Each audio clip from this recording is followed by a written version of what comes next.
Hello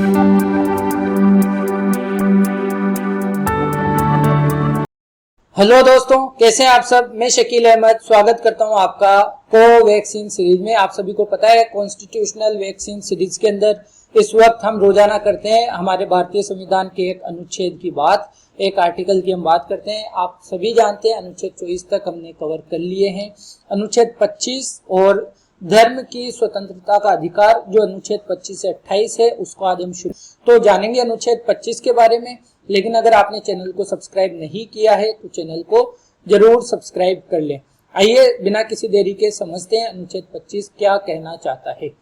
अगर आप heading देखते हैं तो अनुच्छेद 25 कहता है अंतःकरण की और धर्म को अबाध रूप से मानने, आचरण और प्रचार करने की स्वतंत्रता। यानी आप अगर भारत के नागरिक हैं या आप कहीं के भी व्यक्ति हैं, भारत में आप रह रहे हैं तो आपको ये अधिकार है कि जिस धर्म में आप विश्वास करते हैं उसके अनुसार अपने ईश्वर की आप इबादत कर सकते हैं, वंदना कर सकते हैं। उसको अपने धर्म के अंदर जो भी आपके तौर तरीके होते हैं, परंपराएं होती है, उनको मान सकते हैं ना, उनके अनुसार आचरण कर सकते हैं और अपने धर्म का प्रचार और प्रसार भी कर सकते हैं। आइए समझते हैं अनुच्छेद 25 को वर्ड टू वर्ड क्या कहता है। लोक व्यवस्था, सदाचार और स्वास्थ्य तथा इस भाग के अन्य उपबंधों के अधीन रहते हुए सभी व्यक्तियों को अंतःकरण की स्वतंत्रता का, धर्म के अबाध रूप से मानने, आचरण करने और प्रचार करने का समान हक होगा। अंतःकरण की स्वतंत्रता का मतलब होता है आप ईश्वर को जिस भी रूप में मानते हैं आपको ये अधिकार है कि उस रूप में आप अपने ईश्वर को माने, उनकी वंदना करके करें, उनकी इबादत करें, उनकी पूजा करें, है ना। धर्म को अबाध रूप से आपको कोई कह नहीं सकता है कि आपको अपने धर्म का के प्रति आचरण किस तरह से करना है। अबाध रूप से बिना किसी बाधा के आप अपने धर्म को माने, आचरण करें और प्रचार प्रसार भी करें। लेकिन वो प्रचार प्रसार ऐसा नहीं हो कि किसी को जबरदस्ती अपने धर्म में धर्मांतरण करने के लिए आप विवश कर दें, है ना। तो जबरदस्ती नहीं कर सकते, लोगों में आप अपने धर्म के बारे में प्रचार प्रसार कर सकते हैं, लेकिन किसी के साथ आप जबरदस्ती नहीं करेंगे।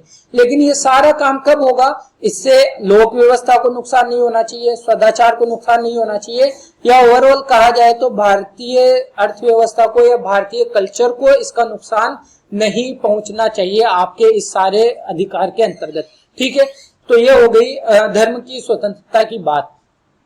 अनुच्छेद 25 का क्लोज 2 क्या कहता है। क्लोज 2 कहता है इस अनुच्छेद की कोई बात किसी ऐसी विद्यमान विधि के प्रवर्तन पर प्रभाव नहीं डालेगी। यानी अगर कोई ऐसा कानून बनाया हुआ है जो धर्म से रिलेटेड है और राज्य को ऐसी विधि बनाने से निवारित नहीं करेगी, या राज्य ऐसी विधि भी बना सकता है। कैसी? ऐसी देखिए क्या कहता है, धार्मिक आचरण से संबंध किसी आर्थिक, वित्तीय, राजनीतिक या अन्य लौकिक क्रियाकलाप का विनियमन या निर्बंधन करती है।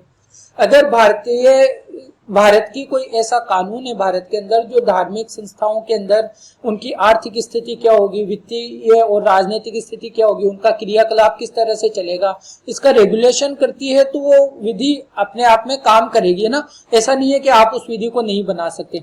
जैसे अभी हम बात करें तो अयोध्या में जो राम मंदिर बन रहा है उसके लिए एक ट्रस्ट बनाया गया है, उसमें जो सारा जिम्मेदारी होगी वो एक IAS ऑफिसर के ऊपर होगी, डिस्ट्रिक्ट मजिस्ट्रेट के ऊपर, है ना। तो ये सब सरकार द्वारा ही तो संचालित किया जाएगा ना। तो अगर सरकार ऐसा कोई कानून बनाती है, या फिर हम समझे कि कोई धार्मिक स्कूल्स होती हैं, तो उनका वित्तीय और राजनीतिक प्रबंधन किसी तरह से हो तो सरकार कर सकती है। ठीक है।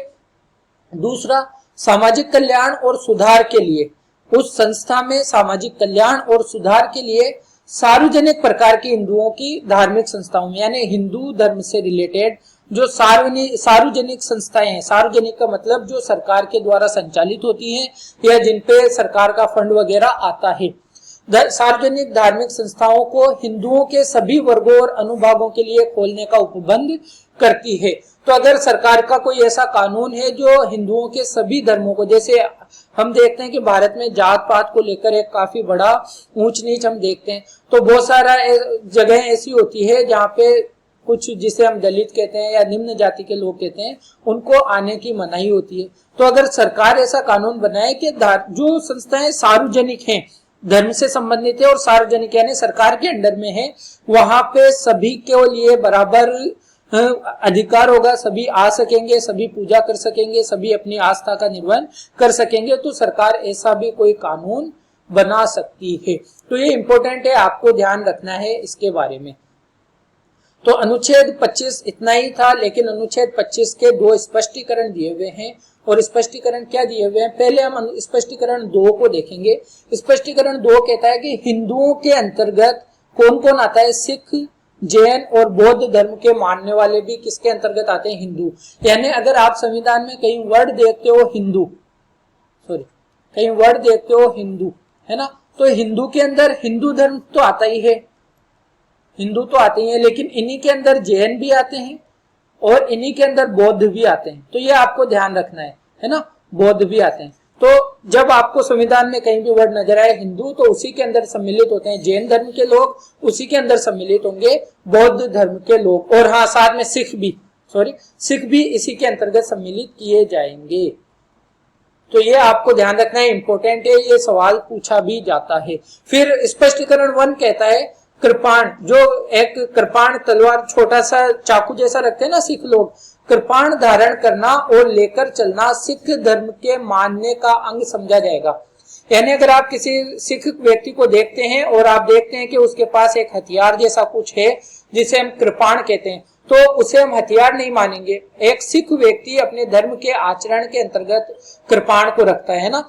5 क का कॉन्सेप्ट है, जिसमें केश है, कच्छा है, कृपाण है, कंगा है और एक चीज और है। तो इन चीजों को, कड़ा है, तो इन चीजों को धारण करना सिख धर्म में जरूरी बताया जाता है। तो आप देखते हो कि सिख व्यक्ति कृपाण जरूर रखता है, सिख व्यक्ति कंगा जरूर रखता है, सिख व्यक्ति कच्छा जरूर पहनता है। केश लंबे होते हैं उनके, क्योंकि वो जब वो पगड़ी पहनते हैं तो जब आप उनके केश देखते हो, बाल देखते हो, तो वो लंबे होते हैं। और सिख व्यक्ति कड़ा भी रखता है ना, तो क्या हो गया, कड़ा, कच्छा, केश, कृपाण और एक चीज और रहेगी कंगा। तो ये 5 चीजें रखता है। तो अगर वो ये रखता है, कृपाण को हम हथियार समझ लेते हैं, बाय द वे अगर कोई छुरी रखता है तो हम कहते हैं कि ये हथियार है। तो अगर कोई सिख व्यक्ति आपको कृपाण के साथ नजर आता है तो वो उसको हथियार नहीं है, उससे डरना नहीं है, वो उसके धर्म के आचरण के लिए जरूरी है। तो ये बात है अनुच्छेद 25 को लेकर। उम्मीद करता हूँ आपको समझ में आया होगा। अगर चीजें अच्छी लगती है तो आप लाइक जरूर करें, कमेंट करके बताएं, कुछ सजेशंस आपके रहते हैं वो भी दें, है ना। आपके सजेशंस पे यहाँ पे जरूर गौर किया जाता है। भारतीय संविधान से भारत का प्रत्येक नागरिक जागरूक हो, इसके लिए आप वाइडली इसको शेयर भी करें। चैनल को अगर सब्सक्राइब नहीं किया है तो आप चैनल को जरूर सब्सक्राइब कर लें, ताकि प्रत्येक वीडियो का नोटिफिकेशन आपको मिल जाए, आपके वॉल पे हमारा नोटिफिकेशन शो हो जाए। और मिलेंगे नेक्स्ट वीडियो में, तब तक के लिए अपना ख्याल रखिए, पढ़ते रहिए। Thank you very much.